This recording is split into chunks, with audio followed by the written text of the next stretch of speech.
Lillahi Rabbil Alemin ve sallallahu ve sellem ala nebiyyina Muhammedin ve ala alihi ve sahbihi ecmaîn. Amma ba'd.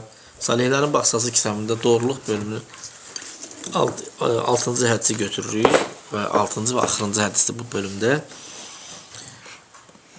An Əbi Xalid Hakim ibn Hizam radiyallahu anhu dan gələn hədisdə deyir ki, Allahın Resulü sallallahu aleyhi ve sellem dedi: El-beyyi'ani bil-xiyar mə ləm yetəfərrəqa. Alanın da satan da seçimi var. Necə ki ayrılmayıblar. Necə ki məclisdən ayrılmayıblar, bunların seçimi vardır. Fə in sadaqa, əgər o kişi də doğru olsa və bəyyənə, həmin malı bəyan eləsə, satdıqları şeyi, aldıqları şeyi, burikə ləhumə fi bey'ihimə, o ikisinin də alışına da və verişinə də bərəkət verirlər. Və in kətəmə, əgər onlar gizlətsələr, yəni malın eybini gizlətsələr, yalan danışsalar, muhiqat bərəkətu bey'ihimə, o ikisinin də alış-verişinin bərəkəti silinər, götürürlər. Hədis Buxari Müslimdə gəlmişdir. El-bey'an, burada fikir verin, alan satan sözünü bir sözlə istifadə elədi sallallahu aleyhi ve sellem. Dedi ki, el-beyyi'an, yəni satan və alan. Yəni bu ad el-beyyi' min bəbi təğlib. Yəni çox vaxtı insan satır deyə, ona görə bu formada malı olan, yəni satır deyə, ona görə burada beyyi' sözünü istifadə edir. Necə ki deyirsən ki, el-qamaran. Qamaran yəni 2 ay. 2 ay deyəndə yəni həm günəş, həm ay qəsd olunur. Və yaxud da ki, Umaran. El-Umaran, Ömər və Əbu Bəkir. Burada sallallahu aleyhi ve sellem deyir ki, bil xiyar. Yəni seçimi vardı. Yəni onların hər birinin məclisdən neçə ki ayrılmayıblar. Hələm danışıq aparırlar. Qardaş, bunu neçə satsan, bunu 5 manata satıram, mən bunu səndən alıram.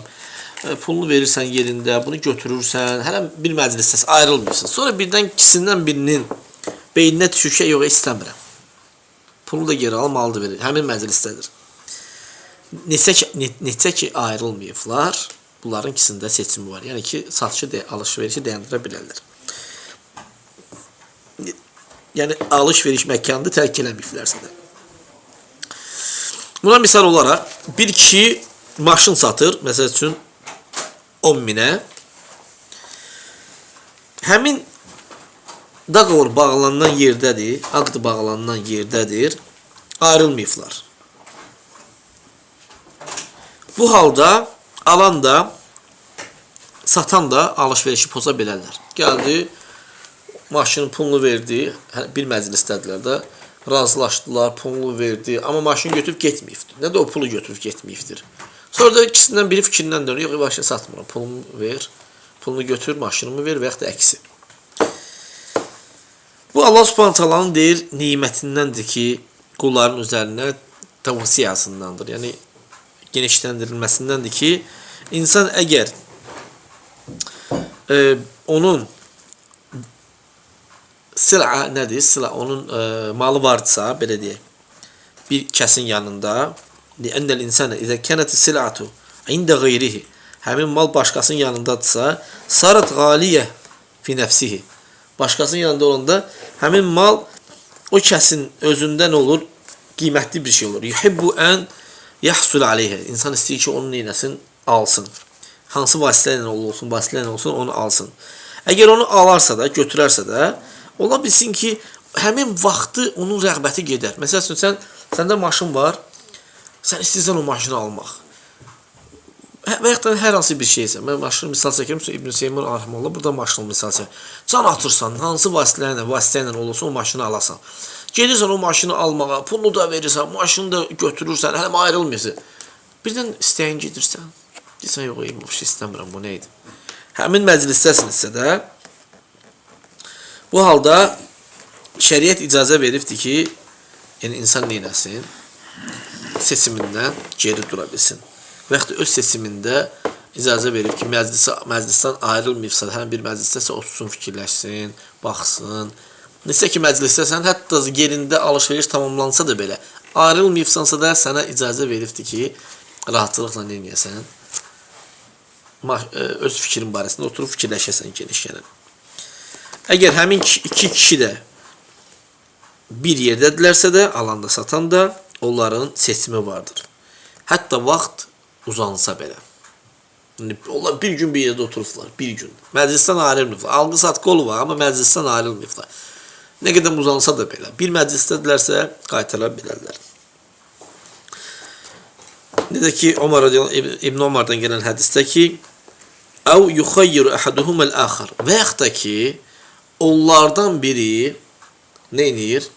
Və yaxud da ki, onlardan biri birinə nə edir? Seçim verir.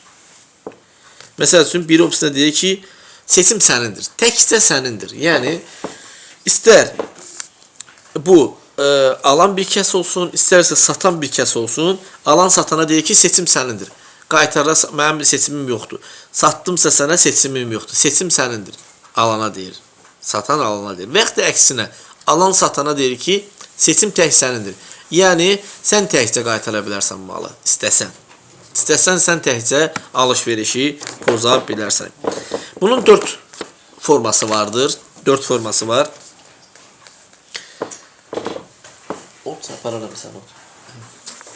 Bunun 4 forması var. Birinci forma odur ki, Seyfi, alış-verişdə 4 forma var. Diqqətlə qulaq. Hamınız tacirlərsiniz, maşallah. Yəni, buna diqqətlə qulaq asın. Alış-verişdə mütləq olaraq hər iki kəsin şərt olmadan seçimi var. Alanın da, satanın da seçimi var. Bu birincidir. Sənin də seçimin var, mənim də seçimim var. İkinci odur ki, onlar ikisindən biri, aleykümselam, ikisindən biri nə edir? Birinə seçim verir. Məsəl üçün, deyir ki, alan necə ki zikirlədik, alan kəs deyir ki, satana ki, seçim sənədir, sən malını qaytıra bilərsən. Və yaxud da əksini. İkisindən birinin seçimi olur. Bu halda aqd tamamlandısa, yox, demək, ikinci odur ki, üzr istəyirəm. Üçüncüyə keçməyə. İkinci odur ki, bunlar alış-verişdə heç bir seçim qoymurlar. Yəni, nə sənin seçimin olacaqdır, nə mənim seçimim. Satıldısa tamamlandı satış. Bu halda həmin satış tamamlanmış sayılır, hətta məclisdən ayrılmasalar belə. Üçüncü odur ki, təkcə seçim satanın olur. Alanın yox, yarhamkallah. Təkcə kimin olur? Satanın. Seçim satanın olur, alanın yox. Bu halda satan kəs istəsə həmin doqovoru pozmaq, həmin məclisdə poza bilər, amma müştəri bunu eləyə bilməz. Dördüncü də odur ki, müştərinin seçimi var, amma satanın seçimi yoxdur. Bu halda isə müştəri həmin doqovoru həmin məclisdə olduğu müddətdə poza bilər, amma satan isə poza bilməz. Çünki haqq burada satanın və müştərinindir. Əgər, yəni alan da, satan da haqqı vardır. Əgər bunlardan biri öz haqqını salırsa da öz istəyi ilə, deyim, mən haqqımı keçdim, o birisi kəsə. Bu halda, əgər haqqını keçirsə də, bu halda heç bir şey işgəli yoxdur. Yəni, mən haqqımı keçdimsə də, verdimsə də sənə ki, mən doqovoru poza bilmərəm, sən poza bilərsən, bu halda heç bir işgəli yoxdur. Burada heç kimin haqqını keçmiş sayılmır. Yəni, kimisi haqqına girmiş sayılmır. Peyğəmbər sallallahu aleyhi ve sellem demişdi ki, müsəlmanlar şərtləri üzərədir. Müsəlmanlar nə üzərədir? Şərtləri üzərədir. Yalnız o şərtdən başqa ki, haramı halallaşdırma və yaxud da ki, halalı haramlaşdırma və yaxud da ki, haramı halallaşdırma. Yəni, ya o şərt icazəli deyil ki, haram olan şeyi halallaşdırır, və yaxud da ki, halal olan şeyi haramlaşdırır. Halalı haramlaşdırır, haramı da halallaşdırır. Başa düşə bildiniz? Bir şey haramdır, onu halallaşdırır. Və yaxud da bir şey halaldır, onu haram edir. Olmaz yəni. Bu şərt yəni qəbul olunur.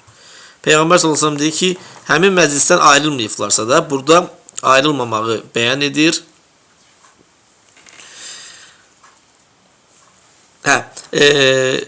Ləm yubeyin ət-təfərruq, və lakin əl-murad təfərruq bil-bədən. Burada bəyan eləmir ki, hansı ayrılıqdan.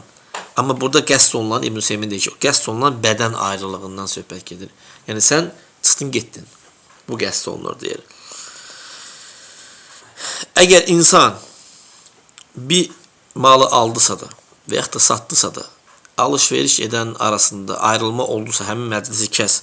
Deyək ki, bu evdəsə alış-veriş oldu. Bu dükkanda alış-veriş oldu. Sən çıxdın çölə, çıxdın getdinsə də alış-verişdən sonra, çıxdın çölə, darvazadan sonra, sonra içəri girdinsə də, çıxmağınla həmin məclis bağlanmış sayılır. Sən o malı qaytara bilmərsən. Alış-veriş tamamlanmış olur. Sonra deyir ki, əgər onlar doğru desələr, alan da, satan da və bəyan eləsələr, onların alış-verişinə bərəkət verilər, o hər ikisi üçün. Bizə lazım olan yeri hədisdən bu nə idi? Doğruluq bölümü olduğu üçün fəin sadaqa, əgər onlar doğru danışsalar, doğru desələr. Fəin sadaqa və bəyyənə, yəni öz malının sifətini olduğu kimi vəsf edərsə də, yəni mərğub olan, bəyənilən bir maldır və yaxud da bəyənilməyən bir maldır. Nə tər varsa elə vəsf eləsə, bəyənilsə də, bəyənilməsə də, nə tər varsa elə vəsf eləsə, məsələn, bir kişi bir maşın satır, deyir bu maşın modeli təzədir, təmizdir, başlayır tərifləməyə. Amma bu şeylər onda yoxdur. O həmin sifətlər o maşında yoxdur. Yalan deyir burada deyir. Əgər belə maşını satsa, eybi olduğu halda, eybini xəbər verməsə, gizlətsə, bəyan eləməsə, onun bərəkəti gedər. Bərəkət doğruluqdadır, bəyan eləməkdədir, bildirməkdədir. Doğruluqla bəyanın fərqi odur ki, ənə sıdqə fīmə yəkun mərğubən minəs sifət. Yəni, bəyənilən bir sifətlərdən bəyənilən bir şeyi nə deməkdir? Doğru deməndir. Bəyan isə odur ki, sifətlərdən bəyənilməyən bir tərəfi. Məsələn, sən düz deyirsən, bu maşın təzədir, bu maşın ili budur, avariya olmuyor. Bu nədir? Sıdqdır. Amma bəyan odur ki, pis tərəfini deyirsən ki, avariya edibdir maşın, filan şeylər dəyişdirilibdir.